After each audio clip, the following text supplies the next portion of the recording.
What is going on, everybody? We are live, MidLife Live number 5 tonight. Super excited about this panel. The Wi-Fi is connected. We are good to go. Let the good night begin right now. All right, everyone. This is going to be a good one. 3 really likable guys. And who is that first one?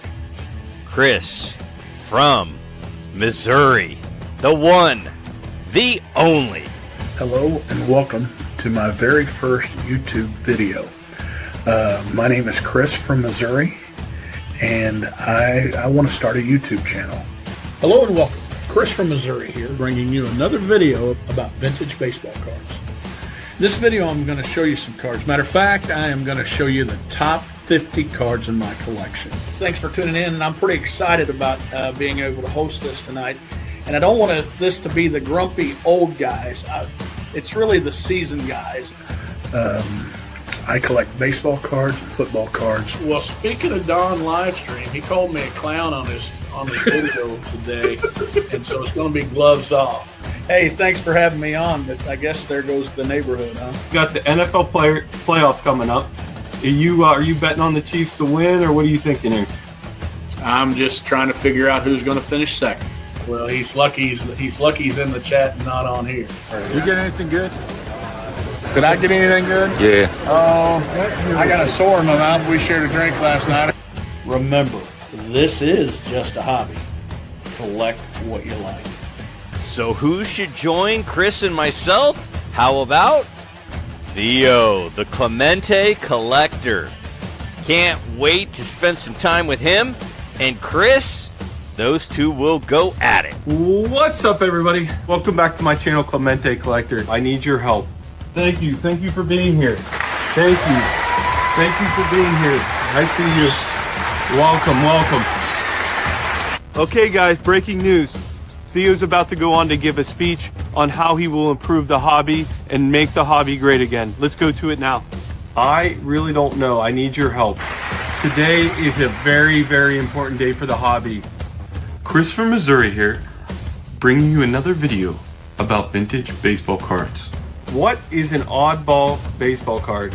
A dream item for me personally. I want to share with you the ideas I have to make our hobby great again. So that'll be really, really cool. You know what, Chris? I think people might be getting tired of seeing you, man. You're like Dawn Livestream now. In today's video, I'm going to talk to you about the Strongsville, Ohio card show. So 2 great guys, and how about a third? Jason, everyday card collector. What a trio for MidLife Live number 5. I absolutely can't wait. Hey everybody, welcome back to the channel. My name is Jason and the channel is the Everyday Card Collector. Basically, I like to have a good time here and just show cards. Those who watch these videos who know me well know I'm a pretty loud guy. I can be pretty obnoxious. I like to have a good time. There are so many people involved in this community that I want people to understand that you don't have to feel like you have to make videos to be part of this. All you have to do is show up. This was a sad day in my sports history life. So I'm pretty pumped about that. But I was pretty bummed on this particular day. All you have to do is comment. I'm fighting off a cold right now. All you have to do is say hello. So I figured I'd try and find the closest thing to cough medicine, and it was Guinness. So it's nice and thick. So I'm doing a Guinness right now. Which I'm pretty excited about. The universe is right again, everybody. I am drinking PBR tonight. And it's the 2 knuckleheads being knuckleheads. So, let's get into it. So that is the panel. MidLife Live number 5 will not disappoint.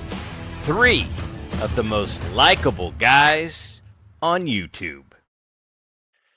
Speaking of likable guys, he went last on the intro. Let's bring him in first. Jason, my guy, how you doing, brother?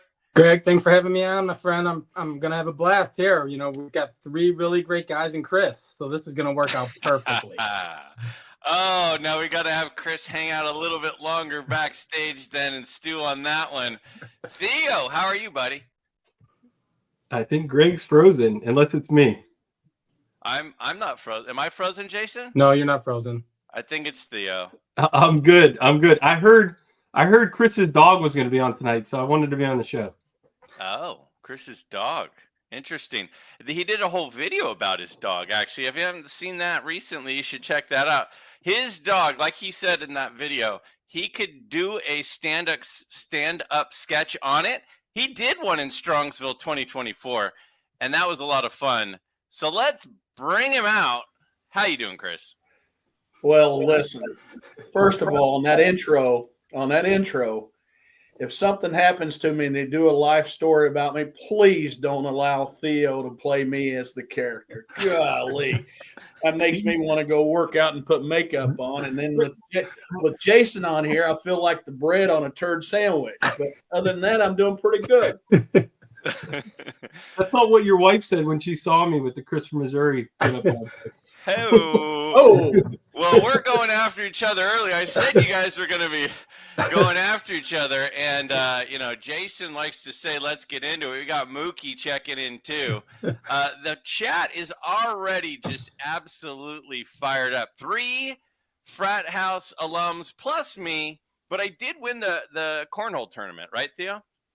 At the frat house.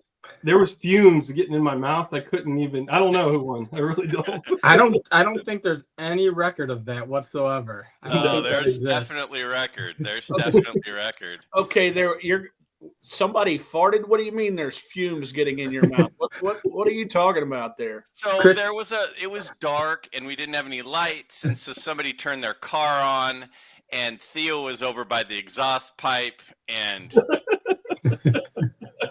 that's his reasoning. So Chris heard cornhole and he thought something entirely different. He is from Missouri. Don't forget that. all right. Well, we've got a lot in store tonight, and I sent you guys some questions, and so we're going to kind of start with that. I do want to hear a lot from the chat tonight.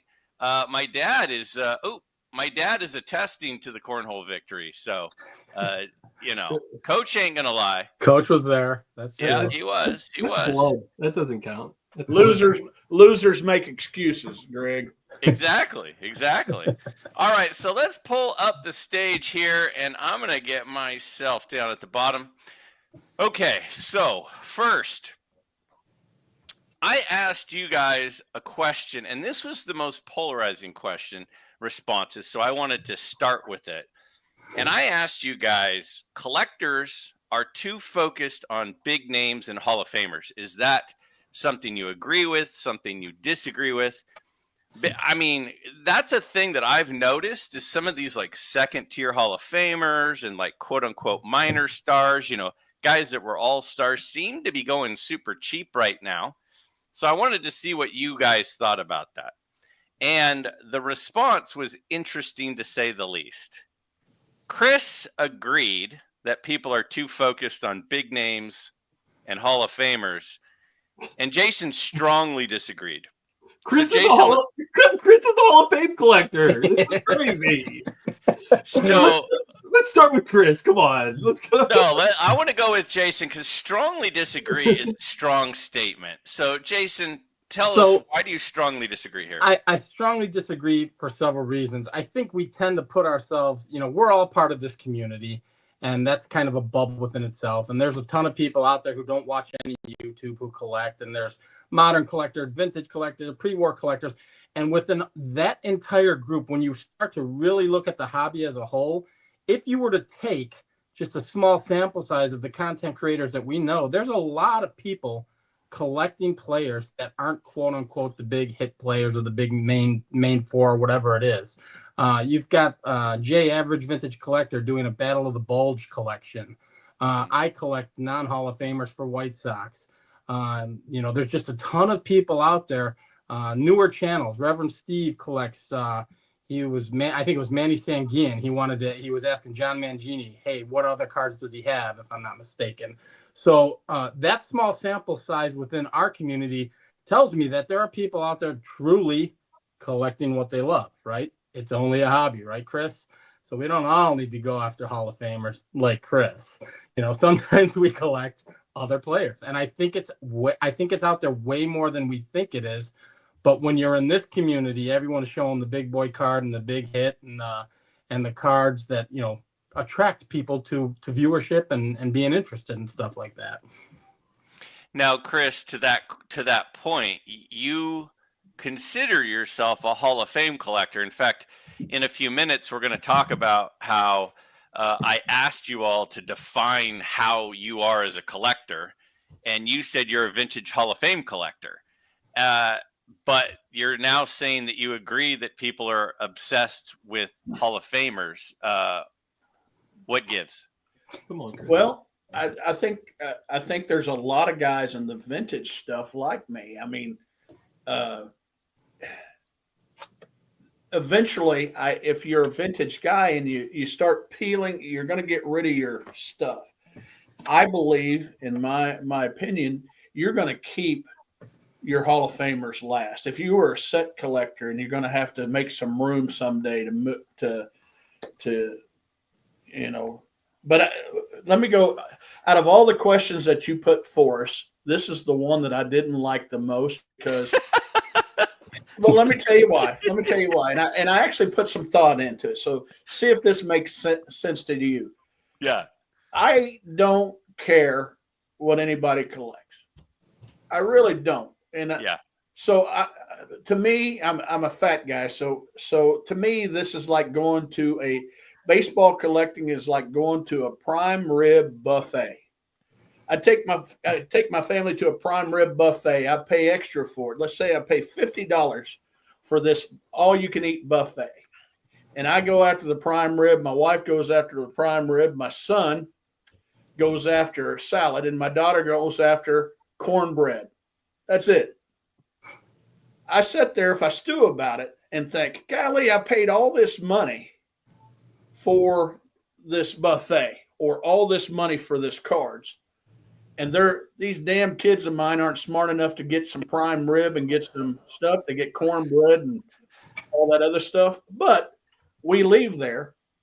They're smiling and happy when we get home. I shouldn't be the grumpy old guy that says, I'm never taking them back there. If they had a good time, if they got full, why not pay this? Why not appreciate it the same as eating them in prime rib, right? So I don't care what people collect as long as they get full with the hobby and they're happy in it. Understand? I understand. That makes sense? It does make sense. But is prime rib, is Mickey Mantle prime rib in your situation? And if it is, what's cornbread? Who's cornbread? Let's see. Let's go with. Oh God, heck, I don't even know. It's got to be Is Hank Bauer cornbread? It's Ron Santo. How about that? Oh, okay. Whoa, Hall of Famer. Exactly. Okay. That's a damn good cornbread. But he ain't Mickey Mantle. He ain't Hank Aaron, so he's not prime rib. Okay. But you know, I do think people. I do think people do it. But is it a bad thing? No. It's just how they do it. It's who they go after. Okay, so that question sucks. But before we move out of it, Theo, do you want to give any thoughts on adding to that at all? Yeah, well, Chris, first off, one of my favorite movies is Vegas Vacation. And when you go into that buffet, the kids only should get one plate, and they should share that buffet. So that's one tip for you next time you go in there. But I do want to say 99.9% of the money I spend in the hobby is under this category of big names and Hall of Famers. And I would say 99% of Chris's money goes to big names and Hall of Famers, and probably Jason too. Jason just picked up his biggest card ever, and it's the biggest Hall of Famer ever. I won't ruin the surprise for later, but you know, we all put our money towards that end of the spectrum. And when you walk a show, that's what's in the display cases, the big names and the Hall of Famers. So I that's why I said disagree. I love that Petty was able to pull Papa Giorgio that quickly on the fake ID from Vegas Vacation. That's fantastic. All right. Well, you know, fair enough. Let's move on from the crappiest question to another question. Is set collecting dying? I've heard a lot of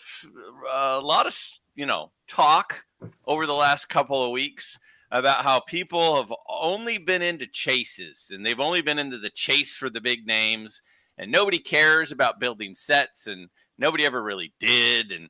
And I built sets as a kid, and I still have some sets. I'm building a set right now. And so I don't know, but interestingly, Theo says set collecting is dying.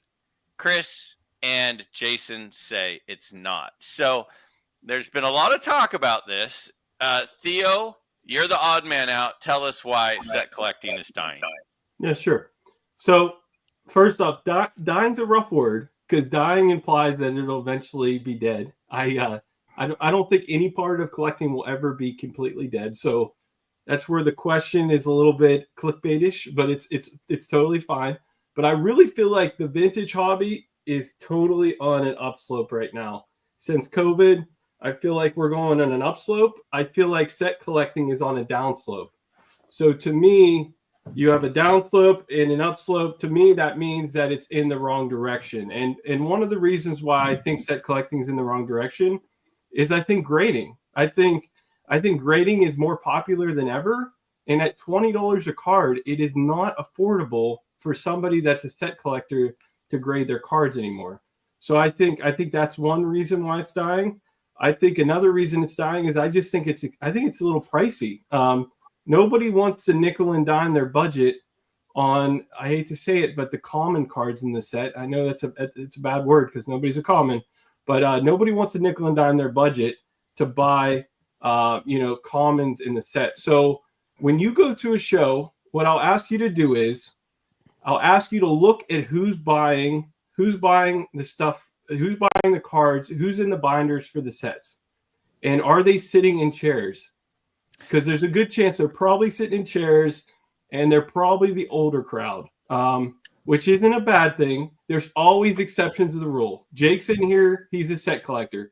I'll never say there's not exceptions. But me personally, I feel like it's a lot of baby boomers. So I think that what you're saying about the cost of grading making it difficult to build a set if it's a graded set.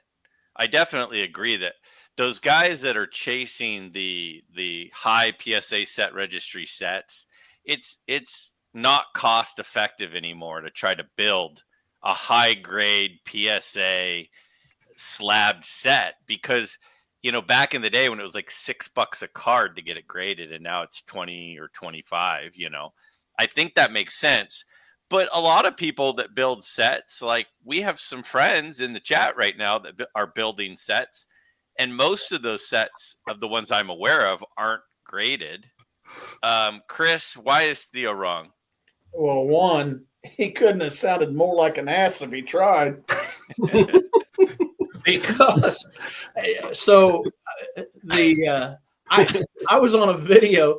I was with somebody a couple months ago, and I said it seems to me set collecting's dying, but Dan Vintage Cards changed. I mean, he had a little thing that came across there that said, if you think set collecting's dying, you haven't gone to a card show lately. And the last few card shows that I've gone to, it changed my mind on stuff. And I think Theo didn't mean to. I don't want to speak for him, but he said, no one is doing this and no one's doing that.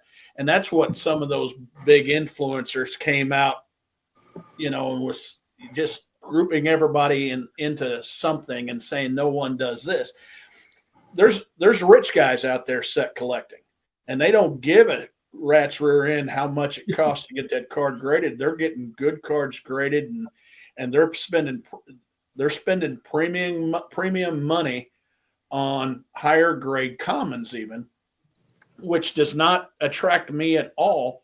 But they're upgrading their sets a lot. If they got a low grade common, there's people out there that's trying to upgrade those and get them all above a 7 or all above an 8.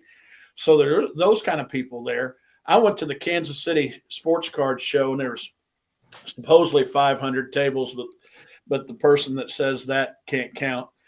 But it was a nice show. But if it wasn't for the guys a couple dealers bringing really, really good raw vintage cards, I would have ran out of things to do. There was some vintage tables, but out of about 350 to 400 tables, there might have been 15 or 20 vintage dealers, and there wasn't a whole lot of stuff for me to go after. And I had to fight for room to get in front of those set collector boxes. Can I ask Chris something real quick? Well, there he is, interrupted me. No, So go Chris, ahead. Yeah, Chris, we're really drilling down to vintage set collecting right now, and I understand that's the crowd that's in here. I get that, but the key to the future of set collecting is modern, in my opinion, because you want the 20-year-old to collect sets when he's 30, when he's 40. Do you think Fanatics is doing a good job of getting youngins to start set collecting? Do you think they're doing a good job? well, I mean, just in that question, there's nothing there that says that we want moderns to set collect. We want anybody else. It says is set collecting dying. If they're not doing it now, can it die out? I guess it can, but it's not right now. Is my thing. And again, it's the whole buffet to me. Whatever they're doing and making them happy and making them full in the hobbies, fine with me. But I see a lot of set collecting going on, even though I'm not doing it. I still see a lot of it going on. So, but I understand you. I understand what you're saying. It's just not. It's not resonating with me with the question. Again, he's banging on your question, Greg. He's flaring okay. off. That's okay. I don't blame him. Let me jump in with a couple of things. First, 139 people in the chat. Appreciate you guys. You guys are absolutely killing it, and I'm trying to keep up as best I can, but I'm struggling to do that. I think that set collecting is maybe in flux. I feel like there are times where people maybe decide to start set collecting and they go away from it. But one of the things that one of the reasons I ask it and I put it out there is because when you go on YouTube, there aren't a lot of YouTube channels talking about their set builds. There might be a couple, but guys aren't showing, oh, I picked up these 7 to add to my set. Now, are they not doing that because they're not doing it? Or are they not doing it because it's not interesting content? I don't know. But everywhere you look on YouTube, it doesn't feel like people are talking about their set builds that they're working on. But that doesn't mean it's not happening. It might just mean that that's not something that people talk about on their channel. And so I want to get kind of down below the surface and see what people are actually doing, because just because a few big channels are talking about the big cards doesn't mean that that's what everybody out there is doing. I think Theo's correct when he says it's older people right now, right? I mean, you see a lot of people that set in these boxes. I don't set collect at big shows, but that's the only time I can find a chair sometimes, right? Is to pretend like I'm set collecting and going through cards. But I think the demographics of a set collector on the average is probably lower, right? And I mean, probably higher. I mean, the older people do set collect, but and so that being said, the people that are putting out content percentage wise aren't the older guys. I think if you did an average age, do a mean, medium, and whatever you math teachers say, mode, you would see that mean is probably mid 30s, maybe. Well, I want to throw a couple of things in there, and I know my dad's in the chat, and he chimed in a second ago, and he said that the stricter grading standards is somewhat killing the set build set registry chase, Yep. because if they're not adding any 9s and 10s or even 8s in some cases, Yep. and making that impossible, then there's now a finite number of those out there for those people chasing the set registry. The other thing Chris said a second ago was there are rich guys out there that'll pay whatever to buy high grade commons. I know I've shared this. It's been a while since I've talked about it, but my dad sold a lot of high grade commons to Marshall Fogel, and Marshall Fogel has borderline unlimited funds, I but thought, the average collector doesn't. I Right? thought you were going to say Marshall Fogel's dying. No, not that I know of.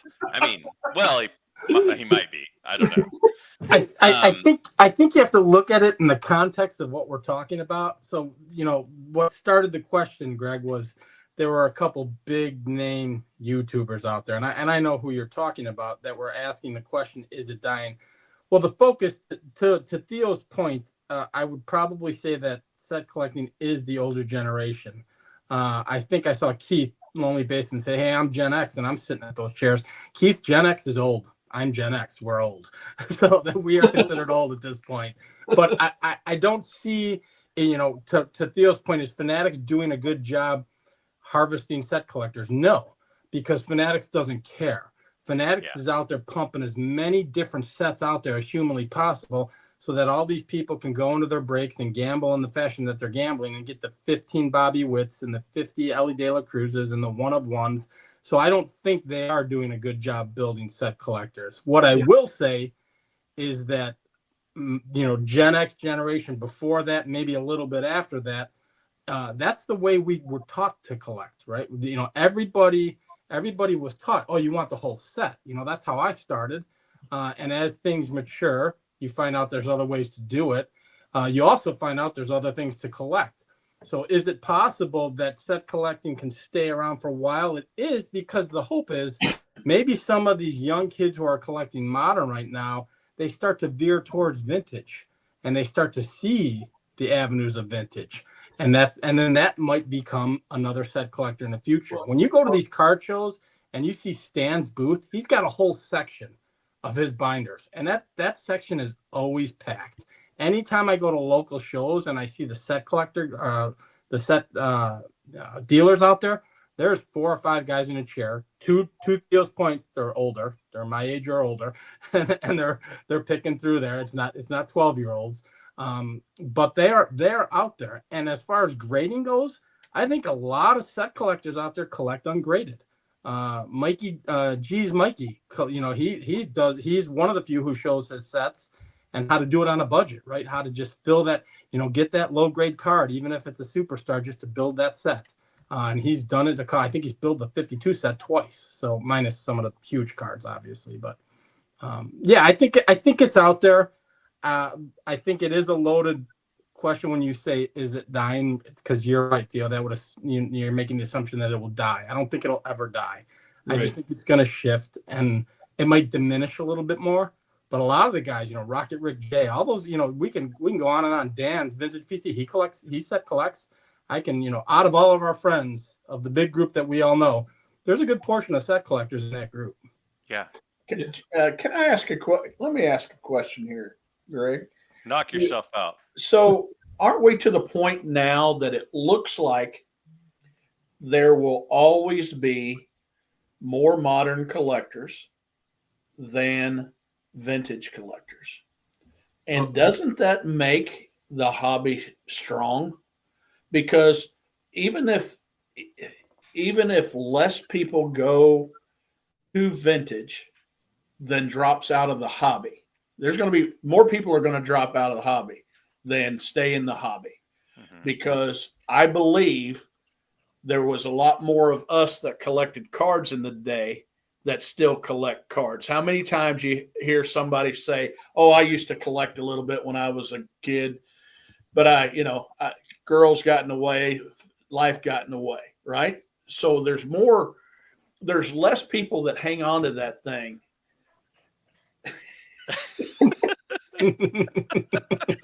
Oh, that's funny. That's a great comment. That's funny. That's the comment of the night so far. Okay, but so why are we trying to corral somebody to go in a certain direction? Oh, I'm not. I collect both. I collect modern. Well, but I know, but I hear a lot of people say, well, we hope that the kids, catch on and start becoming vintage collectors. Are we wanting them to do that, or are we wanting them to stop listening to the wrong voices that are polluting the hobby? Is that I that's a fair question, Chris. And I would say this: I am all for collecting modern. Any way you want to. It's your hobby. It's your what do you call prime rib sandwich, whatever the case may be. But at the end of the day, my fear is set collecting dying. Will vintage die? If people don't progress and want to learn the history of the game or the history of our country, quite frankly, because that's involved in a lot of these cards, then I see vintage dying quicker than set collecting dying. If you ask the average kid at 12 if he knows who Mordecai Brown is, most of them don't. My hope is that they catch that bug collecting modern and they learn about those players as they get older and say, hey, like most of us do now. Back in the day, I couldn't afford a Mickey Mantle. Now I can. Let me learn about him. Hey, let me learn about this guy named Lefty Grove. Hey, let me learn about this guy. That's what I hope happens, because I see vintage being sacrificed before set collecting. I mean, I don't know. I guess it kind of goes hand in hand, because I don't know how much modern set collecting is being. I mean, it might go the opposite way. You could actually collect a vintage set. So there might be a trend eventually where they go, well, I can't collect 2030 MLB cards because it's impossible. There's so many sets. There's so many parallels. There's so many numbered cards. You literally can't collect a set now. It's impossible. But I want to go back to 1965 and actually collect the only set available tops and feel good about myself and have an accomplishment of some sort. So there could be a point where it's popular again, I feel like. But I talked to a dealer that I talk to all the time, and I said, what are you seeing with set collecting? And he said, I see when somebody comes back into vintage that was in vintage as a child and now they came back into collecting, I see them going big card hunting, big player collecting. They want to get the Mantles. They want to get the Roots because they couldn't afford them when they were children. They actually go the opposite way, where they go for big cards. And he goes, when I see a modern collector start buying vintage, he said a modern collector is going after big cards also. Because what are they doing? They're going after big cards when they open packs. They're throwing the commons away. So if the trend continues where the only thing that matters when you rip a pack open is a big card, then it's not a good trend for set collecting, in my opinion. So let me throw one thing into this that I've not heard people talk about. Is it possible that set collecting is sort of economically based? Because like when we were kids, the amount, Chris was in college, but when the rest of us were kids, what was happening was we didn't have a lot of money to throw at the hobby. So everything that came out of the pack, you needed to use. You needed to find purpose out of, because it was like living in the Great Depression. It's like, nope, you're not throwing away that stale bread. We'll make French toast. We'll make croutons. We'll do something. You had to use everything because you didn't have just more money to throw at stuff. But it feels like when there's a lot of money going around, that's when things get wasted. That's when people would open a pack, pull out the hit, take the rest, and throw it in the trash. I wonder if the economy were to tank or some money were to pull out of cards, then would set collecting maybe become more of a necessity to get some more utility out of the other stuff in the pack? Or is it just dead because it's just dead? Because these kids are walking around with Zion cases with more value in that case than I have in my collection. And I make decent money and I'm a grown adult. So how is that even happening? So I just thought I'd throw that out there. Chris, am I crazy? No. And you're crazy. I had a thought. I had a thought the other day. First time? I had one thought in 2 weeks. I'm at the card show. I'm at Oh, the card man. show, and there's a rip table, and there was cards left. Of course, we've seen this base cards left on the table, and some were even in the trash. And a guy was coming down, pushing that trash down and pushing more cards down. And I don't know if you guys are old enough to remember, but Dan, who's just up here, will. The thing that's different with this generation today, that's a lot different than in the 70s, was people don't drive down the roads anymore and just throw litter out the window, right? I mean, and that in middle Missouri, in middle America, that happened all the time. And kids were educated. And do you remember they used to do this all the time. There's an American Indian on a horse, and he would he'd ride up and see a pile of trash, and a tear would come out of his eye. And I felt like that damn American Indian when I walked by that rip table, because here's baseball cards just thrown in the trash. And until they're educated and by somebody saying this stuff is not trash, it has to become useful and collectible. And that's right. Don't litter was the whole campaign. Yeah. And it really worked. I'm serious. It worked. I mean, we might laugh at it, but I felt like that damn Indian sitting on a horse, and I was going to go over and beat the crap out of a 10-year-old, but I thought he could take me, so I didn't do it. But I want to see Chris sitting on that horse in his American garb and his bow and arrow. That's what that's going to be the next photo shoot. In an American cloak and just sitting there with his bow and arrow. That'd be fantastic. But there's something that's going to have to educate that generation to make it, if it's going to ever be, if they're ever going to collect sets in their era. In 2035, is somebody going to go after a complete 2022 set? I don't know. Which one of the 30? That's the problem. It's going to be feasible. I mean, they're going to collect a monster 22 set with 17 rainbow colors and colors they made up and different things. I don't know if it's going to be feasible to collect like we do. Greg, Right. can I at least Go ahead. Yeah. can I at least say that there are kids collecting sets now, and there's a lot of kids collecting sets. My son collects sets. My son's friends collect sets, but they're not baseball card sets. They're Pokemon sets. And that's what I'm trying to tell you guys. The Fanatics is failing set collectors. They're failing because a kid doesn't want a $4 pack of cards to collect the set. They're throwing away the commons. They want the $20 pack of premium cards that's hard to buy. Okay. They don't want a $4 pack of cards. Pokemon gets it right. I know nobody in the chat wants to hear about Pokemon, but Pokemon, every time they come out with a new set, the cards are $4 a pack. Every set. There's no premium. There's no what's it called? The box that costs $500 where you get an autograph. Pokemon doesn't have autographs. They don't have parallels. They don't have numbered cards, and they're kicking baseball's butt right now when it comes to baseball cards. So I agree with that. I should have done a drink. I should have done a drinking game every time Theo says Pokemon. We all take a shot. Can they send those kids off to anti-Pokemon camp or something like that? Get them re-educated. All right. So I set you guys up, and I said, "Hey, do people set collect?" And then I asked you, "How do you guys collect?" And so we're going to start with Theo. So Theo said set collecting is dying, and then he said, "Yeah, I'm a player collector, and I collect rarity over condition."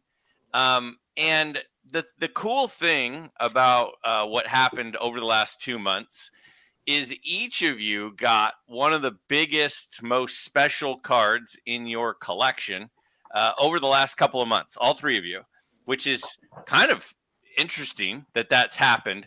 So I first want to take a look at Theo's recent pickup, which is directly in line with how he describes his collecting style. look at that. Here it is, guys. The card that Clemente himself owned in his collection, his only 1966 Topps card that was in this auction. To me, this is a one-on-one. This is my most rare card. One of my most cherished cards now. Outside of the cards I got from my own father, this card is so valuable to me. This card has a special place in my heart now. And there's that serial number that I referred to, 007, guys. Now, how freaking cool is that? Now, Theo, as you were sharing that, and I was watching that video, it was an amazing video. If you haven't watched it yet, everybody check that out. Theo did a whole reveal of this big purchase that he did. The whole thing, I was like, when you said that the card was only $350 and you walked away from it and then you had FOMO and you went back for it, I was like, I mean, if I was the next guy at the table, I would have bought it. Like, how did you walk away? But more importantly, my follow-up question for these guys is, and you, how is that card only a $350 card? Like, that doesn't make any sense. Like, Jake, Waxpack Wisdom, is in the chat tonight, and he said he rarely has his jaw hit the floor when he watches a pickup video. His jaw hit the floor when he saw that. So just how did you not buy it instantly, Theo? So like I said, it actually was in the Leland's auction with 3 other cards. It was with 2 other cards from his collection, but they were the 2 more common cards. The 2 that I have, the Daily Juice card from his collection, which there were 50, and the KDKA card. So it was a group of 3. And I actually saw it in the Leland's auction, and I lost that. I should have went more, but I didn't. The problem was, and this is what I would tell anybody, is I should have done more research. Okay, when I saw it, I just assumed, for some reason, I don't know why, I just assumed that there was like 5 to 10 66 Clementes that were from his collection out there for some reason. I don't know why I assumed that. And then once I got back and I looked at the I talked to Howard and I looked at the Hunt's auction from 2017, and Howard showed me that there was literally one. There was literally one. Then I realized how special it was. It wasn't going to come around ever again. And that was the light bulb moment where I said, even though I bought that bazooka box at Strongsville and I was really tapped out as far as budget goes, that's where I was like, okay, I got to make this work. So that all makes sense. Yeah, I mean, that is such a special card. Yeah, thank you for showing it. Let me see if I could figure out how to isolate you. It's just. I saw a card the other day. There are a few right now for sale that are from Pele's personal collection, and they're autographed by Pele, and they were autographed just a couple of months before he died, and you can see his shaky signature, which to me makes it super special. And they're for sale on eBay, and I'm sitting there going, oh my gosh, I want to buy these. But that one, having, like you said, having the catalog with it is just it's and the fact that I think it was, you said Mark was the one who helped you get that. Is that right? Yeah, Mark helped me get the catalog, and Howard was the one that showed me, because Howard still had the catalog, and this is like the money page here that has literally his cards that were in his personal collection, and it was literally one of each card, which is really, really cool. So yeah, once I had this provenance to see, I should have been smart enough the first time I saw it to look into this provenance, but I didn't. And that's the thing. And after years of collecting a certain player and doing your research, then you just get that knowledge where you're able to act quicker on stuff, I feel like. And it's a big deal. That's why guys like Mangini and guys like that have big collections out there have that education and that knowledge base to pull the trigger quicker than some of us do sometimes. So yeah. Jason, how is a card like that?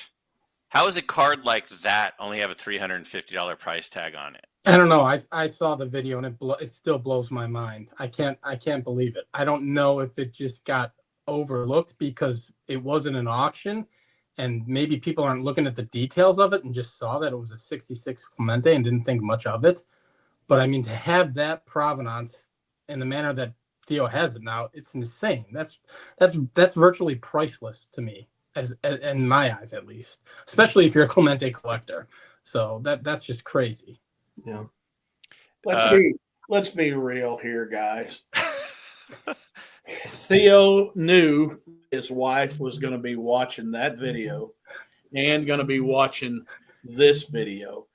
He borrowed some from a crime family. That thing cost like $10,000, and he's just $350. You could have been more realistic and said, "Hey, that's $1,000 card." But if your wife's going to buy it, then more power to you. But no, in all reality, Theo, in your Clemente hunting now, I believe almost any card you pick up now is going to be like that card to you. I watched that video.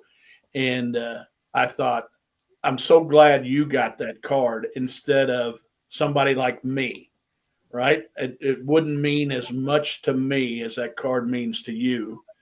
And I think where you are right now, you're going to be doing a video, and if a couple people said that almost brought them to tears, well, they're going to be crying next time you pick up something, because that's all you have left to get is those kind of cards.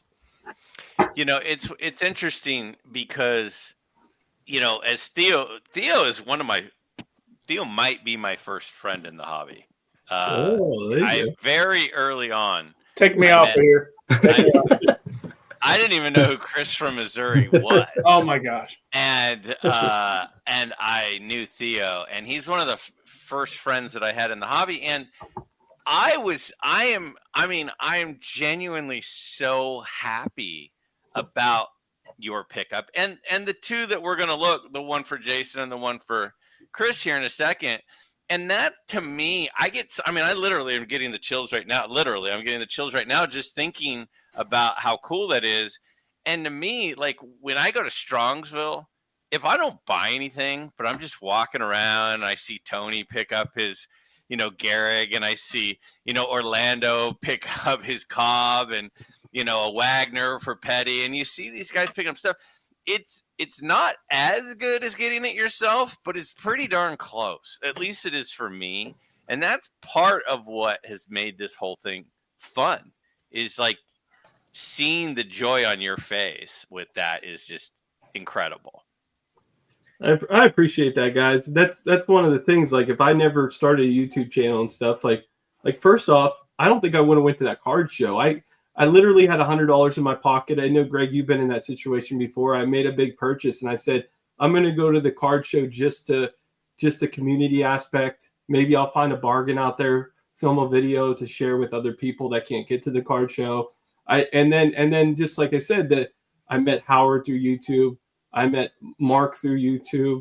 It was just literally like it was just like everything culminated in the YouTube plus the cards. And I said, like we talked about how cheap the card was, but a lot of it had to do with the importance to somebody like me. If this was a Clemente autograph on a 66, it would be worth $10,000, and it would have never survived through the show. The fact that you have to stare really close at the card to figure out the provenance, and if you don't have the catalog there, somebody would bypass the table and assume it's just a regular 66 card, really did help with how everything worked out for me. So all right, Dan gets second best comment tonight so far. But this is a perfect segue. Sometimes your big pickup you don't have the money for yet, but you can still pull it off. So the next big purchase was from our buddy Jason. Now, Jason describes himself as a broad collector who loves everything from modern to pre-war, and he collects everything mainstream sets to oddball stuff. I collect oversized and standard size. I love it all. So let's take a quick look at Jason's recent pickup. So the next card that I'm going to show, this is the 4th card. This is the biggest card in my collection now, guys. I'm really pumped to have it. Those of you who follow me, those of you who've seen me on live, I gave up what the card was already. If you haven't seen it, this will be your first time. So most people who know me know what the card is going to be, but it's officially in hand, graded, and I'm pumped, absolutely pumped to have it. So it is the 1929 Cashin Babe Ruth. What a beautiful, beautiful card. I am so excited to have a Plain Days Babe Ruth in my collection.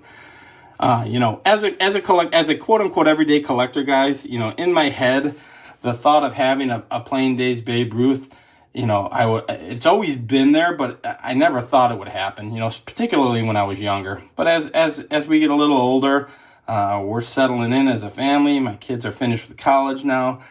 Things are going well, so you just have the opportunity to do this. This is just a beautiful card to me, guys. It is oversized. I've talked about the Cashins before. Again, last week we did a video on 4 collectors, oversized pre-war for the win. We talked about this set. So this card, I was hoping that this card would be here by the time I did that video with Dan and Aaron, but it just didn't get here till yesterday. So backstory, I've even kind of discussed the backstory on this card, guys. Blank back, by the way. You can see it looks like it had been glued up in a book at some point in time. There's a little residue on all 4 corners there, it looks like. But shoot, look at that thing. It's absolutely beautiful, guys. I'm so excited for this. So that is, another fantastic pickup. You can hear the excitement in your voice, and you had leaked out a while ago that it was coming, and it was sort of a process. So this, again, seeing you do that, and that was a recent video that you did, right. and I just got it. Yeah, you just got it back from SGC. Yeah. But tell people, again, if you're not subscribed to these guys' channels, Everyday Card Collector, Jason, tell the story to anybody who maybe hasn't seen it. How did this play out where you were able to acquire this? Because Theo was just talking about, I was kind of tapped out for money, wasn't the right time, but I had to find a way to make it work. So tell the story, Jason. So basically, my intent was to go to Strongsville and pick up a Plain Days Babe Ruth. I targeted the 29 Cashin because I love the image. If I hadn't saved up enough money, it would have been the Sonella or something, something in that price range. We are a small community. As much as we all know each other here, there's a lot of us, but there's not. We all know each other. So we're all on text threads. We all, talk to each other daily, a lot of us. And one of my good friends in the hobby is Value Vintage Cards, Aaron. So Aaron knew I was on the hunt for this card. I'm on a text thread with him, another gentleman who doesn't have a channel, and I think Matt, the card story, is on that text thread. And we just share cards and talk about stuff. And I told them this is what I'm saving up for. That's what I really want. So it happened on the same day. I think Matt and Aaron shot me a chat or a text saying, "Hey, this came from Howard, by the way. I don't know if you knew that, Theo. I didn't know that. Yeah, this is Howard's card." So they shot me the text saying Howard's got one for sale. And this was probably 5 months prior to Strongsville. And I said, awesome, guys. When you see the card, buy it, right? But, we're all on a budget. That's why I'm the everyday card collector. I can't just flip comma cards out there like it's nothing. So I have to save for it. And I said, I don't have the money for it, guys. I really don't. And my buddy Aaron's like, well, it's a great card, man. And the price is great. And it's just, everything's perfect. I said, yeah, I know, but there'll be another one. I'll buy another one. And I talked to him on the phone a little bit. I got off the phone with him and I was in my living room, my family room in the basement. I walked upstairs and I looked at my wife and I said, I think he's going to buy that card. I think he's going to hold it for me. And before he even said anything, I just sensed that he was doing that. And then like 3 or 4 days later, he shoots me a text and he said, no pressure. And he already has the card. Aaron's got the 29 Cashin Ruth. So He said, no pressure at all. but here it's available. And I said, well, what do you want for it? He's like, what I paid for it. And I said, I can't. Like, let me give you something. He said, no. So we get to Strongsville. I saved up the money. I turned it over to him. So my biggest card wasn't even bought theoretically at the show. It was bought by a dealer who was at the show, but it was bought months before the show. So that's what this community is. And that's what I try to pump this as much as humanly possible. For those who are just viewers, it's tough to understand. I've met all three of you on this panel, and everybody else. It's tough to understand how close knit the community actually is. And I think that's the reason we all love Strongsville. It's the one time we're all there. There you get the national, it's sporadic. And now Strongsville's so popular because of Chris ruining it for everybody. Now there's a bazillion people there. But the reality is everyone's kind of pinpointing Strongsville as a show over the national. And I know I am, and the national's in my hometown. But I'd rather go to Strongsville than the national for the next 3 years. I'll go to both, but so that's the story, and that's how this community works and how great it is. I want to just jump ahead and share this real quick, because one of the questions that I asked you guys is, what one thing in the hobby brings you the most joy? That was one of the questions I asked you guys to answer, and Chris's response was sharing in the joy. And to me, that is this community. That is what the card community is about. I am so excited for Jason. Aaron, that was amazing move by Aaron. I'm so excited for Theo. We're going to look at Chris's, pickup here in a second, what went down with him.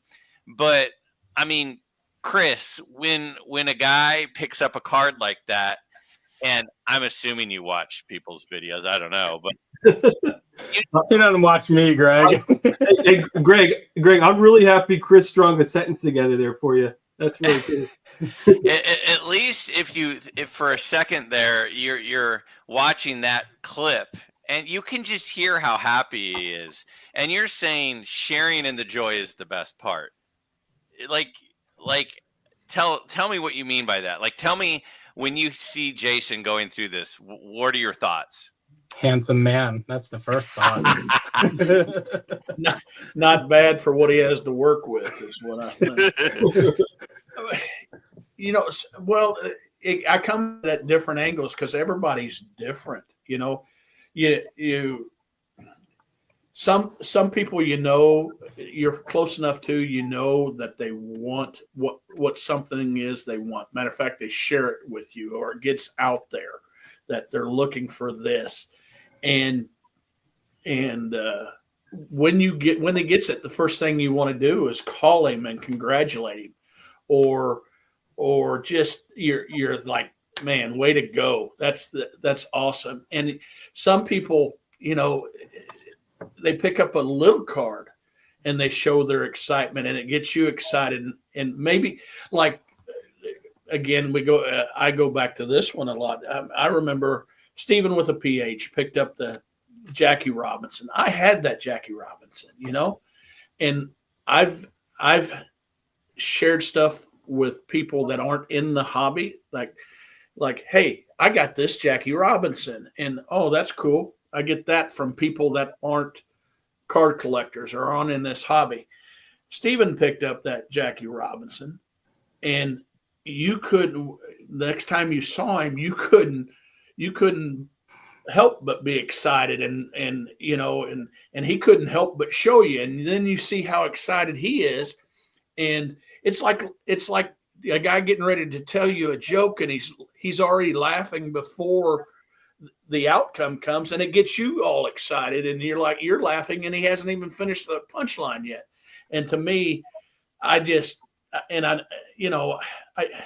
am a little older than most people in this group, but not by far. Don't let this gray hair. Are you a set collector then? But but I might have already got that card, but I'm just or I might have already experienced something like that. But I like watching people experience the same thing that I felt, maybe. And there's people out there that, man, they try to hide their excitement. I mean, golly, Rocket Rick picked up a Cobb at Strongsville a couple years ago. If you watch Rocket Rick do his videos, he doesn't get too excited about anything. But he had me and my two buddies that went up there with us. I mean, we all were just so excited from him because you get to hear that story. And then every time he's told that story since, it doesn't grow old. And so when you tell that story again about how you felt about that card, it's not going to grow old, you know? And there's sometimes you're going to say, oh, I remember when Theo picked up that Venezuelan card, or I remember when so-and-so, so-and-so got this card, or just, heck, Mike Petty, he's on the screen now. Remember when how do you forget that he got that ice cream card, right? He tells us all the time. But it brings a smile to my face when I hear it. And I think that's sharing, and not just sharing it in my pickup that I get to myself. I get to watch other people react to stuff they get. And that's important to me. Yeah. So all I got sure. out of that is Chris likes to watch and he shares. That's what Yeah. I got out of that. Hey, but Now- you collect broads. I mean, yeah. Now, Chris is a self-proclaimed vintage Hall of Fame collector who doesn't think that the community is too focused on Hall of Famers. And he picked up a huge card recently. So let's check out him tell that story. I still was nervous that Satch wasn't going to get here on Saturday, so I looked at a bunch of Mickey Mantle cards. I just wasn't going to pick up one if that Satch didn't come, but Ash said, don't worry, son. I'm going to have it here first thing in the morning. I woke up Saturday morning and got a nice little text from Ash. He said, your Satchel page has arrived. And I got to pick that up with my friends Tom and Don and just a whole slew of people, Mike. And here's this beautiful 1948 Leaf Satchel page. Look at that card. Now this is SGC authentic because there's a little evidence of trim on it. Now I know people don't like that, but picking up a 1, I just don't think it's pretty enough. But I wanted that card. That's a rookie card. That Kell's a rookie card. I have now every possible post-war rookie Hall of Famer with the exception of 1. I mean, again, that was, to me, this is enjoyment for me. Like looking at these 3 recent pickups for you guys. I mean, I could have titled this live stream, why, Jeff Wilson is, high, and promoted the heck out of that. And we'd have 300 people in here right now. But that doesn't interest me. 300 people doesn't interest me. What interests me is 160 people that want to hear from guys who love cards who recently picked up a massive card like Chris just did. And I mean, we all have different levels of grail, and it doesn't have to be expensive. I mean, Theo just picked up that monster and paid $350. So meaningful cards and life-changing cards come in all price points. But Chris, I got to tell you, what is living rent-free in my head is you saying, don't worry, son. Ash told me, don't worry, son. Every time I watch that clip, I smile. I love it. That is a gorgeous card, Chris. And that is one of the most important post-war cards that there is, right? Yeah. And I got to show it to you again while I'm holding this thing. It's incredible. And I tell you, it just, I honestly, it's hard for me to articulate what that card meant to me. And and I'm gonna try to. I was gonna try to be funny and tell you I got one better. I got this Cocoa Crisp also, but I can't do it. I thought you only collect Hall of Famers. Well, I'm going after serial names. But that card from and I don't want to bring everything down here, but one of these days I'm going to do a video, and I want to do a video on where I came from to where I am in life and in my collection. And when I picked up that card, so I'm going to tell the story of that card was I talked to Ash in Dallas.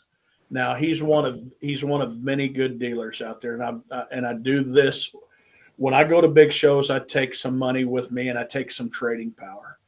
And I had a big show in Dallas picking up cards, and I thought I was done for the year. And Ash had a Kell and a Dobie leaf down there, and I needed both those cards. And I asked him, and he knows that, and he says, "Hey, I think I have I think I have a Satch maybe coming up." And he showed me a picture of the card, and I liked what Dan's video did the other night when he talked about own. I forget how it goes because he's talking over my head. He's a freaking lawyer and all. But I loved how he put that, because I just wanted that card that he showed me that he was trying to get. And I said, I'll take it. Well, that fell through. So I picked up the Dobie in Dallas, which is a big card too. It's a big card. But a couple weeks before Strongsville, Ash called me and said, "Hey, I'm making a deal up here." He says, "I have a Satch, but it's in a 3." He says, "But I'm making a deal on one. It's authentic, but," he said, "it's the prettiest card. It's the prettiest leaf card I've seen." And I said, "Well, if you have it up there, I'm going to bring trading power, and I'm going to bring some cash." And he's kind of low key on stuff. He doesn't get too excited. He gets excited for you and pretends and smiles while you're holding the card shaking, but he doesn't get too excited. And I went up there the first day with the cards I was going to trade in the money, and he didn't have that card.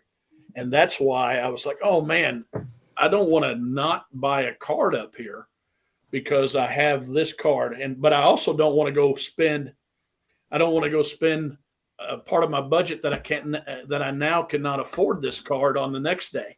So that's why, I left that show. I'd picked up a couple cards, but I still left enough trading power.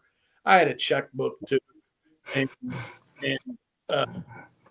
that's why when he called me that next morning and said, told me, "Hey, don't worry, son, it's going to be here." And he truly said that. I mean, he truly said that. And it was, when he told me it was there, when I picked up that card, any doubt of a collection or any doubt as a kid that I had that I wasn't going to grow out of the situation that I was in, that I wasn't going to, just have make-believe cards like I first started out, like cutting shoe boxes to make cardboard pieces the size of a baseball card and gluing on a picture of Bobby Bonds on that card and trying to trade it to kids, different things like that.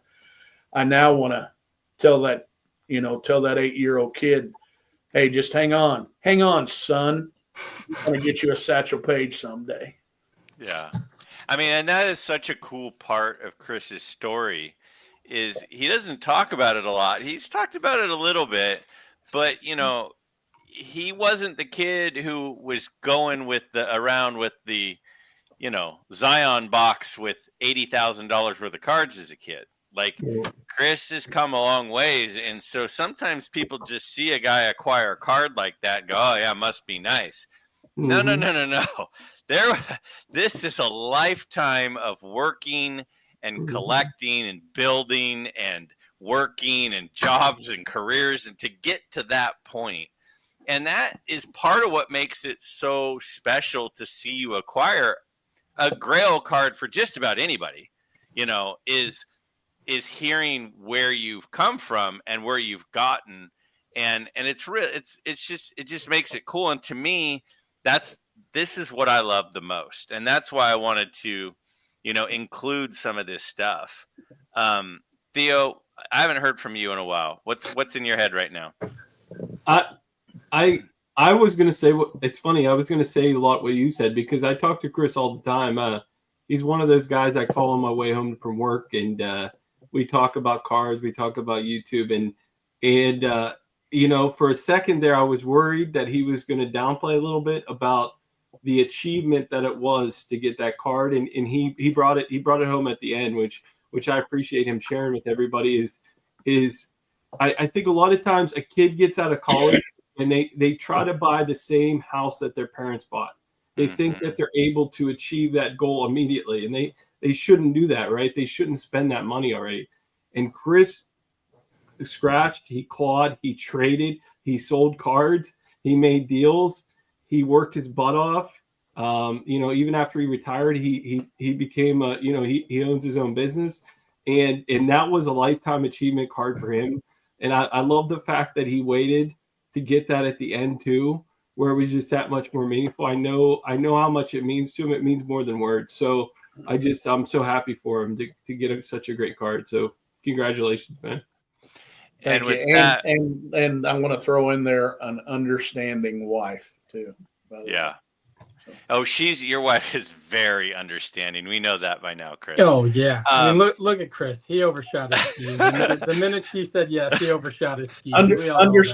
Understanding is an Indian word that means hot. So I got a hot one. Mookie with this comment definitely moves into the running for top comment of the night. What I want to do now is I want to talk about some of your guys' goal cards. And the one thing I don't like, though, is I don't like that we all set, sort of like what Theo just said. I think your example with a house is exactly right. When I bought my first house, I'm like, I gotta live in this dumpy neighborhood, but you have to build to that point, and it's so true. And we can all have a goal. We all might have in our minds what our, forever home looks like. And it probably doesn't look like the first place you moved into when you got married. But you can still have that goal. And the other piece of it is it's like, collecting and getting to this point, it is like a marathon. Like, you cannot run a marathon in a sprint. Like, you have to do it over time. You have to pace yourself. You have to, train for it. You have to work your way up to it. And so I thought it would be fun to look at what cards you guys are trying to work your way up to. And Theo said the 68 Topps 3D Roberto Clemente. I kind of think it goes without saying. But let me ask you this, Theo. Would you rather have the 68 Topps 3D Clemente or autographed 55 Clemente? An autograph 55? Oh my gosh! Wow. I will tell. In his personal collection, there was a 55 Clemente in his personal collection that's out there somewhere. I would say that would be my number one true grail if I ever found it, because to me a true grail is the cost is high, so it hurts to buy it. The scarcity is high. That's a 101, and it's like a dream. It's like a dream scenario for you. I think that's a true grail. I would say the 3D is more of an expensive grail for me, because you see 2 to 3 auctions a year where you can get one. It's just the money part of it. It's just having enough money to buy one. So that's tricky. A signed 55, that's a tricky question. I think I would rather have a signed 55. I guess I'd have to see it. There's not many of those out there, so I would probably say yes to that. But his 55 he owned, I would want the most, I would say. But I want to say something real quick. We recently did the Card Hall of Fame, and it was a great time, a great vote. But the 3D Clemente should have got in. It's a travesty that it didn't get in. And I know this isn't the time and place, but that's Clemente's second biggest card behind his rookie card, and it's an awesome card. It's a beautiful card, and they are scarce. I think there's maybe 60 to 70 graded. And it's a beautiful card, and it's an awesome card. So, all right, let's take a look at Jason's biggest card on his list. I got to tell you, when you guys sent these over to me, one of the things I absolutely loved was how each of you chose something that like totally fits you. Like when I think of Jason, I'm like, yeah, that totally makes sense. Theo's, it totally makes sense. So Jason said the 1934 Butterfinger Premium Lou Gehrig. Yes. Now I could, give my thoughts on why I think that fits you, but you tell us, why does that fit you, Jason? So, we talk about being inspired or influenced, right? So in becoming friends with my buddy Joe and Aaron, they opened up my eyes to the oversized pre-war, right? And we just did that episode on 4 collectors with Dan as well. And I absolutely love it. I've fallen in love. It's probably one of the best times I've had in collecting in recent years. Learning about these sets and finding these images, I just think they're astonishing. So this particular card, and high dollar, I agree with Theo. It's got to be scarce. This isn't very scarce. You can see them. Actually, Howard had one of these at Strongsville. It was in a little rough shape. These are like paper thin, the Butterfingers. But you can find this for just about around a comma, or maybe a little bit less, comma card, or a little bit less than. But my goal is to, being a broad collector, I want different sets.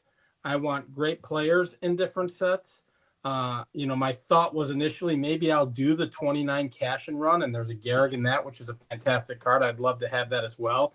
But if I had to spend the money on a Gehrig right now, this would be the one. And these aren't real expensive in comparison to some of his other cards. It's just something that I want to add right now.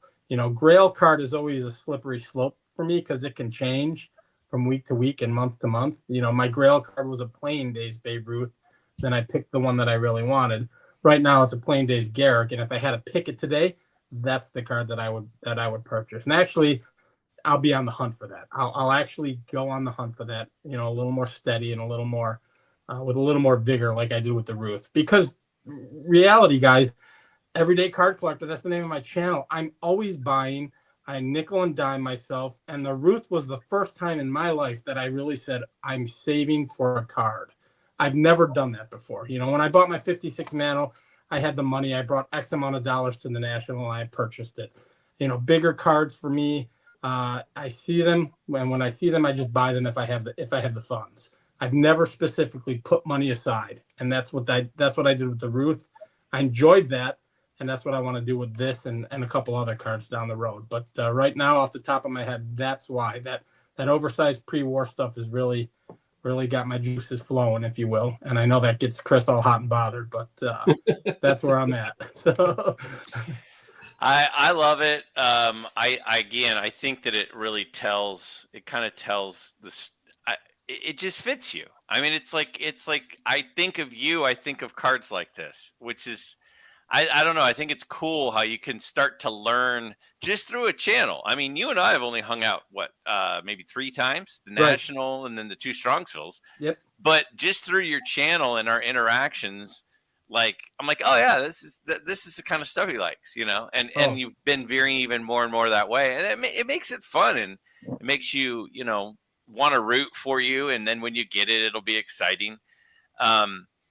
I do want to point out a couple of things. We have 152 people in the chat. We hit 166 at one point, and I got to be honest, considering we're up against the Eastern Conference finals going on right now, which includes the Knicks, I think that's pretty darn good. We got some competition out there. So I do remember a Simpsons episode one time where Marge made Homer go to church on Super Bowl Sunday, and there were like 3 people in the whole church, And the pastor gets up and he goes, I want to thank you all for coming to church on Super Bowl Sunday. And somebody in the pew behind him goes, it's Super Bowl Sunday? Yeah. And they ran out. So I hope I didn't just lose a bunch of people by reminding you of the basketball game. But considering we're up against that, I think that we're doing really, really well. I want to take a look now at Chris's card that he wants most. And it's the 52 Tops mantle. You know, I get it. I understand it. It's a card that I think most of us probably want, but you are a rookie card collector. You're a vintage Hall of Fame collector. Do you think, Chris, that your collection could be complete without a 52 Tops mantle? No. Short-winded much, eh? Profound. Would you like me to elaborate? Yeah, elaborate. Okay. First of all, when you think of Jason, you think of a Lou Gehrig card that size. Well, when I think of Jason, I think it's pretty neat that he's made it an hour without slobbering all over himself. So, okay. I'm going to drop some names here and let you guys know I play with the cool kids every once in a while. Mm-hmm. But the 52 Tops mantle finishes off the mantle run for me. Okay. And I'm a vintage Hall of Fame collector, but I also collect player runs. I enjoy that competition with Mike on Showcase Showdown. That's one of the most fun things that I get to do on YouTube. And I really want to finish that. Also, my dad was a huge Roy Campanella fan, but he also he was a huge Mickey Mantle fan. And I want to finish that run out. But to me, when somebody says that's the card they want, that's become boring now. I went out to Arizona on vacation with my wife, and I got to see George Diamond Yard. He took me out to lunch, and I posed the question to him, "Hey, I'm putting together some money so I can go to Strongsville, and I'm going to come home with a 52 Tops mantle." And he said, "Get that Satchel Paige." I started thinking about it. Then I talked to Mike, Don, and Dave, and I'm missing somebody else. I thought you said the cool kid. Yeah. Well, George pretty cool. Okay. But yeah, I talked to somebody else, and they said, if you can get that Satchel, and I started thinking about it, if I could get that Satchel, I finish off the Satchel Paige run, only 3 cards, but I finished it off. And you can get that card anytime. If a lot of people with everybody's collection here, if you wanted that Satchel, or if you wanted that Mickey Mantle card bad enough, you could get it. Seriously, you could trade your stuff. You could, because it's going to be at every big card show. Yeah. And I did, and I wanted to get that card. To tell you the truth, that's one card that I really want the most. But I'm not going to go after it right away, not because of the money situation. Because again, I can trade some cards off, but I'm going to go after. I'm going to go after the sets to complete Hall of Famers in each set. That's going to be my goal. Now, if one I walk into one and then I cannot not get it, I'm going to get it. But to me, I disagree. John Mangini's not on here, right? No, he doesn't watch my videos. Good. Nobody will tell him I said this. So 150 people will keep this a secret. I disagree. He said something on here one time, and John's president. I don't want to get exiled from this community. Nobody will tell him. Nobody will. Nobody will. But no, you've heard him say, there's only one Grail card, and to me, they can't be, because I just got my Grail card. Yeah. I can't throw this down and do a touchdown dance and say, "Woo, I'm done. I scored, baby. I'm done." I now have a different grail card to go after. And I get what he said. I get what he said. Hey, there can only be one grail, but I can also disagree with it and say, I now have I took a drink out of the grail, and I'm still here. I'm still going to be doing something. So I got to have that one card that I want to go after. And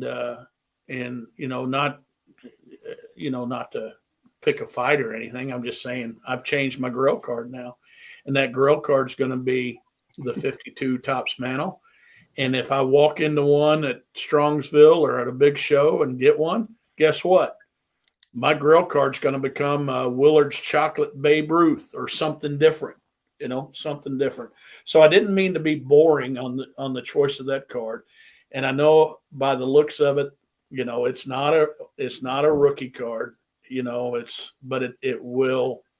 But the only rookie card I need right now is Ichiro 2001 SP, which is the dumbest thing to have as a registry rookie card. So I've changed it to this. So Why is And the- I, why I is have the I have top to not on say the something registry? really quickly. I have to say something really quickly. When Chris started talking, we had 152 people in the chat.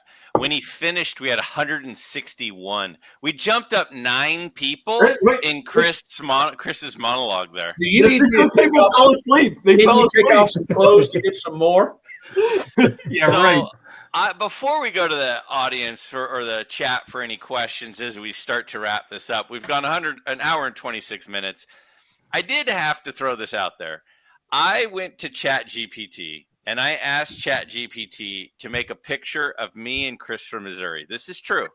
And I scanned in a video. I scanned in a picture of me and Chris, and I said, turn this into a cartoon of me and Chris. And I just want to share the results of this. And I want you to see the excitement on Chris's face in this picture. Look at how excited Chris looks like to be in my picture. And not only does he not look excited, even the picture on his shirt, it doesn't look excited. If ChatGPT is telling me that Chris isn't excited to be in my presence, I don't know what to think anymore. Wow. I would have to say, I'd have to What they say don't that see in picture's a this- little bit off because Chris looks sober. So that's the problem right off the bat. What they don't see in this picture is where you got your left hand.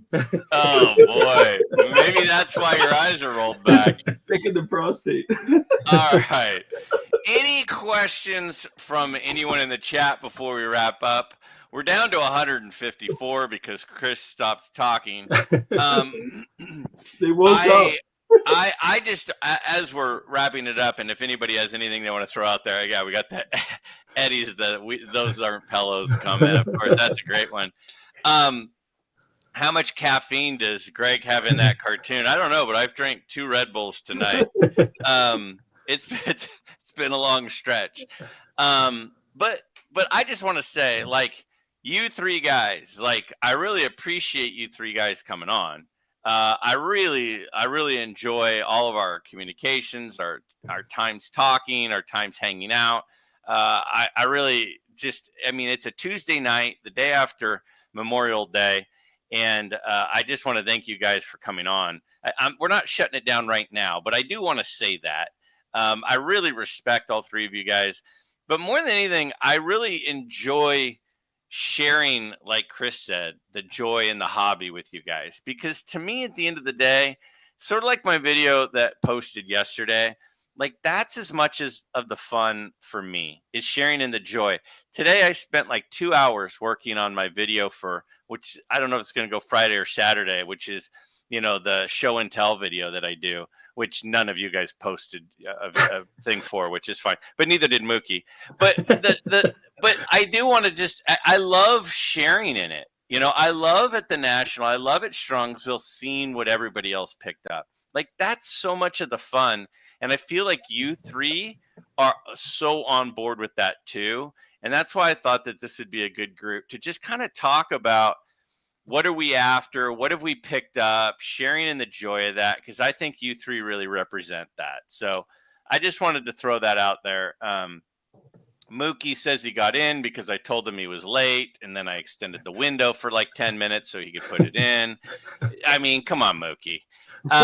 So that said, Greg's saying pleasantries before you ask scandalous questions. There's scandalous questions, but here is a question. Let's take a look at it.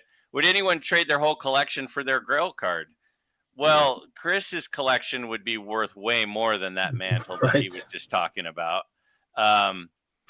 Theo, would you trade your whole collection for the rookie card of Clemente owned by Clemente? Wow. Wow. No. The reason why is so many of these cards have great memories and moments attached to them from the community. It sounds stupid and corny, but I mean, every card I look at has a great story behind it, and I wouldn't want to give them away. So. How about you, Jason? Never. I don't trade and I don't sell my cards. I'm a hoarder. So there's just no way. And my Grail card that I showed is not crazy expensive. It's doable, right? It's not stratospherically crazy expensive. So and I agree with Chris's statement on your Grail card. I always think it's a loaded word or a loaded phrase, the Grail card, but the reality is it shifts. Because what happens when you get your quote unquote Grail card, then you just stop collecting? No, you go after something else, and then that becomes the Grail card. So unfortunately, I had to say it, but I agree with Chris. It's rare, but once in a while. This next question is for Chris. A question from Dan. Who's the best looking member of 4 Collectors, Chris? He's got 2 thumbs right here. He's got 2 thumbs. Golly, I'm telling you, it's got to be Dan, but how he doesn't need to be moonwalking because of that. Look at his damn competition. Oh, it's 4 Collectors. I thought he meant 4 Collectors. Golly. Pepino. All right. How about this one? This one for Theo. Will 4 Collectors turn into the Big Ten where it grows to 20 teams and he could be Rutgers? How big is the 4? Is 4 Collectors? And I don't know if you know. It's at 5. Yes. Is there a target number, or is it just going to be? You think there's a lot of growth potential in the 4 Collectors? I mean, we're a democracy, so we or a cardocracy, as some people like to say. So we never want to put a cap on how many members are in there, and if we deem that we want to add somebody in, it is like the NWO. Yeah. we might rip somebody's shirt and spray paint their back, and the next thing you know, they're on the team. But I think the main point of the channel was that we're 4 collectors. So it wasn't to be 4 people. It was more of for the collectors in the community. So yeah. Well, I'm not seeing anything else roll in. We're at 142 people still, an hour and 32 minutes in. Let me just go around the horn one last time. Chris, is there anything nice or not nice that you still want to say that you need to get off your chest? No, not nice. I'll try to. I don't know how to say something without not being nice, but I think Strongsville. When we talked about Strongsville, to me, that's a regional show that we can attend. I would love to see more regional shows at different places. I'm going to try to do one in St. Louis or Kansas City. That's a regional show. I believe if we can they can be many Strongsville, because if we can have that much fun at that show regionally, people can have the same amount of fun and get together and have that togetherness in different locations. And again, this hobby is not dying. It is not dying at all. It's bringing fun to people of a lot of different ages. And I really appreciate you allowing me to get on this and share with your MidLife Nation people. And, I really appreciate this. That's all I want to say. Well, I love you, and that's why you're here. And I appreciate those kind words. Jason, any final thoughts for anybody as we're starting to sign off here? Yeah, I hate to do it, but I'm gonna have to give my props and respects to Chris. As much as I like to make fun of him, he is a fantastic guy. And I do want to thank you for having me on. This was a blast. I love hanging out with all of you guys. I love talking to all of you guys. We do it pretty regularly. I'm still waiting for that St. Louis regional show and for Chris to tell me when it is, and I'll be there. But yeah, no, absolute blast. You had the question out there earlier. What brings you the most joy in the hobby? And I think my answer was, this is what brings me the most joy. This kind of stuff. And when it's not joyful anymore, then I'll stop doing it. But right now I'm just having an absolute blast. So I'll be the next Donnie live stream guy. I'll be the next guy who's everywhere I need to be because I'm having fun doing it. So I appreciate you having me on, Greg. Thank you. Oh yeah, it's my pleasure. I love you, and I remember meeting you. I remember there aren't a lot of people I remember the moment I met them. I remember where I was standing when I met you at Strongsville last year, Jason, and you're a great guy, and I'm thrilled that you came on with us. Before Theo goes, Laura asks a question. Burbank Card Shop, new grand opening, is this massive shop. Would I go the day it opened or the next day? I am a person who likes to avoid crowds, whether you believe that or not. Disneyland in the summer is a no-go for me. I like to go more in like October, November, when most people are, at work and in school. So I would absolutely not go on opening day you'd have to pay me to show up on opening day. I'm sure it's going to be fantastic. That's not my thing. So I would do it a different day to answer that. Theo, your parting shots for us. Yeah, I mean, I want to tell everybody that Greg and Chris and Dylan, we're going to be doing a live stream in 2 weeks. Shameless plug, 2 weeks, we're going to be ranking the 1950s Topps cards on the For Collectors channel, which I'm super excited to hang out with you guys again. But I really want to show 2 Grail cards off. It won't take a long time. I have 2 Grail cards here in front of me. Here they are right here. Look at these Grails, guys. Look at those.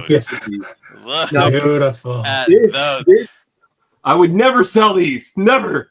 But I honestly, if we could spam the chat real quick, I love Greg. Like, can we spam the chat and spell No. and I'll put Craig down? We're Greg, honestly, you do a shameless job. I know what it's like to host a show, but you do it way more than you put in the hours. You put in the hours on your normal show. We love you. You're doing it for the love of the hobby, and we just appreciate you, man. You're doing an awesome job, and I love everything you're doing, man. So thank you for that, and thank you for the friendship, man. Hey, yeah, and I meant that when I said, and I did get corrected. Jeremy, Northern California Jeremy, said my first hobby friend was actually my dad. That's probably true, but you're in the YouTube community. You welcomed me in early, and I immediately knew, Theo, that you were a good dude that I wanted to be buddies with, and I'm glad that we are. Let me say something then. Uh-oh. I think I need to appreciate Theo because I subscribed to your channel. And I said, I unsubscribed to your. I don't think I unsubscribed, but I told Theo, I said, I don't know. I said, all this, he's just making up stats and different things. And Theo said, no, Greg is a good guy. You got to give him a chance and all that kind of stuff. And I'm actually glad Theo talked me into something. So. Yeah. Well, thanks for letting me on, Greg. Oh, of course, and I'm glad that Theo talked you into giving me a second chance. My wife, about a month into dating, she broke up with me for about 24 hours, and then she gave me a second chance too. I didn't do anything wrong. She just said, I don't know if this is going to work, and I was heartbroken. But hey, things have a way of working out. They work out. And so everybody in the chat, you guys, I got to tell you, the only reason that this is as much fun as it is because of all of the chat stuff. The chat is so underrated. It is so important to the mood of the thing, to the fun of the thing. So all of you who made it out on a Tuesday night midweek, I appreciate you guys. I know it's not always the most convenient, but it certainly makes this a lot of fun. These streams, they are a lot of work, but I do it because it is so much fun. Every single time when it's wrapping up, I go, man, that was a lot of fun. And I look forward to the next one next month. I don't have a panel lined up yet, but I do have some ideas. So I will be sharing that when we get closer. And with that, thank you, everybody. And I appreciate you all chiming in. Bye, guys. Thank you.